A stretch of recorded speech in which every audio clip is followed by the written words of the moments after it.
আসসালামু আলাইকুম। এটা মুরগির গোশ। এখানে দিচ্ছি আমি আলু, গাজর, রসুন আর পেঁয়াজ আর নানান রকম মশলা। জিরে দিচ্ছি, হলুদ দিচ্ছি, 1 চামচ লবণ দিচ্ছি,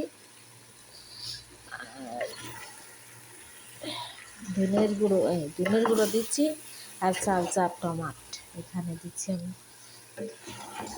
ভালো করে একটু ভুনা করে নিচ্ছি। এইটা রান্না করবো।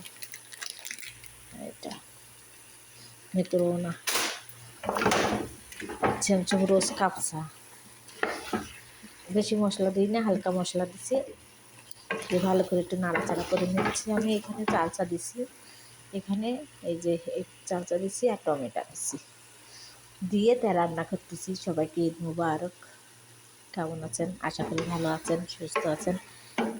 যদি আমার ভিডিওগুলো ভালো লাগে তাহলে একটু লাইক করবেন, শেয়ার করে দেবেন, পাশে থাকবেন। আমি সৌদি আরব থাকি। রমজান মাসে মেক্রোনা রান্না করেছি, শরবা রান্না করেছি। এই যে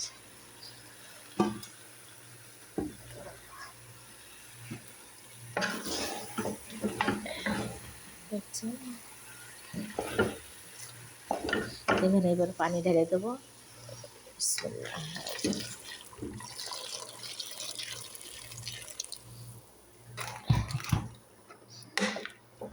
পানি ঢেলে দিয়ে নাড়াচাড়া করে নিলাম। পেঁয়াজটা আগে একটু ভালো করে ভেজে নেবেন, ভেজে তারপর রসুন দেবেন, তারপর রসুন দিয়ে তারপর মুরগির গোশ দেবেন, মুরগির গোশ দিয়ে তারপরে মশলাপাতি দেবেন, হলুদ দেবেন আর হালকা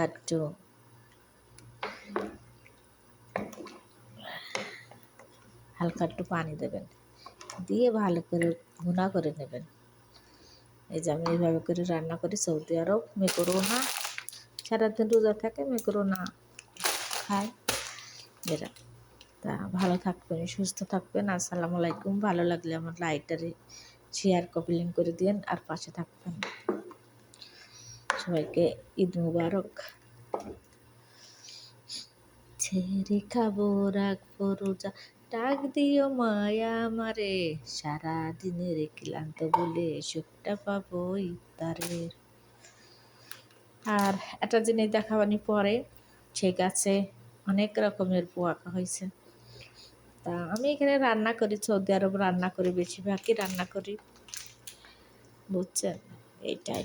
তা রান্না করতে গেলেও একটা আইটেম লাগে, একটা লাগে। আমি যে রোজা রয়েছি, রোজা থেকে তো আর লবণ চাকতে পারি না, আন্দাজ কুন্দা দিয়ে রান্না করি। ইনশাল্লাহ খুবই ভালো হয় রান্নাটা, আর খুবই টেস্ট হয়, বুঝেছেন? এটাই। তা ভালো থাকবেন, সুস্থ থাকবেন। ভালো লাগলে আমার আইডিটা শেয়ার করে দিন। আসসালামু আলাইকুম।